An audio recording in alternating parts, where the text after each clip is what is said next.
Hi friends, welcome to Ponmani hotel YouTube channel. Puri சப்பாத்திக்கு ஒரு ஈஸியான ஸ்பீடாக ஒரு குருமா வைக்கணும்னு நினைக்கிறீங்களா? அப்போ இந்த வீடியோவை பாருங்கள். தேவையானது பொருள்கள்: வெங்காயம், 3 தக்காளி, ஒரு 4 பல்லு பூண்டு, பட்டாணி சின்ன கிளாஸுக்கு ஒரு கிளாஸ் எடுத்து வச்சுருக்கோம், 2 பச்சை மிளகாய் எடுத்து வச்சுருக்கோம், உருளைக்கிழங்கு ஒரு 4 உருளைக்கிழங்கு வேக வச்சு எடுத்துக்கலாம், தேங்காய் ஒரு கை எடுத்துக்கலாம், சோம்பு ஒரு 1/2 டீஸ்பூன், 2 பச்சை மிளகாய் சேர்த்து அரைச்சி வச்சுக்கலாம். இப்போ ஒரு பாத்திரத்தில் எண்ணெய் சேர்த்துக்கலாம். கடுகு ஒரு 1/2 டீஸ்பூன், சீரகம்,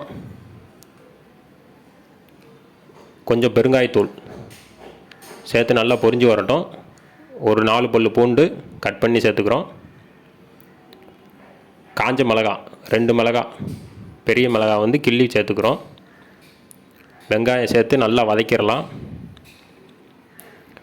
வெங்காயம் நல்லா வதங்கி வரட்டும். கருவேப்பிலை சேர்த்துக்கலாம், கலந்து விட்டுடலாம். கருவேப்பிலை கலந்து விட்டுட்டு இப்போ தக்காளி சேர்த்துக்கலாம்.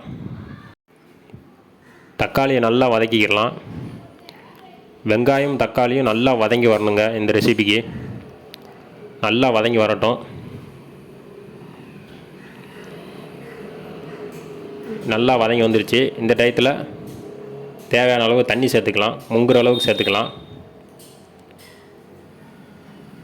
இப்போ தேவையான மசாலா வந்து ஒரு 1/2 டீஸ்பூன் மஞ்சள் தூள், வீட்டில் அரைச்ச மசால் பொடி அது ஒரு 1.5 ஸ்பூன் சேர்த்துக்கிறோம். அவ்வளோதான், வேறு எந்த மசாலாவும் நம்ம சேர்க்கல. தேவையான அளவு உப்பு சேர்த்துட்டு நல்லா கலந்து விட்டுறலாம். நல்லா கொதித்து வரட்டும், அந்த மசாலா வாடையெல்லாம் வெளியே போகட்டும்.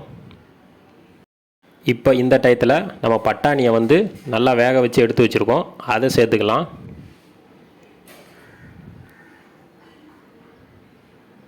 இப்போ உருளைக்கிழங்கை சேர்த்துக்கலாம். அதையும் நல்லா வேக வச்சு எடுத்து வச்சுருக்கோம், அதையும் சேர்த்துக்கலாம். சேர்த்துட்டு நல்லா கலந்து விட்டுறலாம். இப்போ மூடி போட்டு ஒரு 3 நிமிஷம் வேக வச்சு எடுத்துக்கலாம். அந்த பட்டாணி, உருளைக்கிழங்கு, வெங்காயம், தக்காளி எல்லாமே நல்லா பார்த்திங்கன்னா மிக்ஸ் ஆகி வரட்டும். ஒரு 3 நிமிஷம் கழித்து திறந்து பார்க்கலாம். நல்லா பார்த்திங்கன்னா எல்லாம் மிக்ஸ் ஆகி நல்லா கலந்து வெந்து வந்திருக்கு. இந்த டயத்தில் நம்ம அரைச்சி வச்ச தேங்காவை சேர்த்துக்கலாம். சேர்த்துட்டு நல்லா கலந்து விட்டுருவோம். கலந்து விட்டு ஒரு 2 நிமிஷம் எல்லாம் நல்லா கொதித்து வரட்டும். ஒரு மூடி போட்டு மூடி வச்சுருவோம். ஒரு 2 நிமிஷம் கழித்து இறக்கி வச்சிடலாம். இப்போ ஒரு 2 நிமிஷம் கழித்து ஓப்பன் பண்ணுவோம். நல்லா மிக்ஸ் ஆகி வந்திருக்கு எல்லாம்.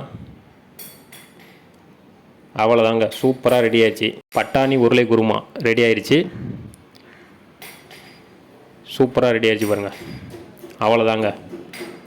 இந்த டயத்தில் நம்ம கொத்தமல்லி கட் பண்ணி வச்சுருக்கோம், அதை சேர்த்துக்கலாம். அவ்வளோதான், நல்லா கலந்து விட்டுடலாம்.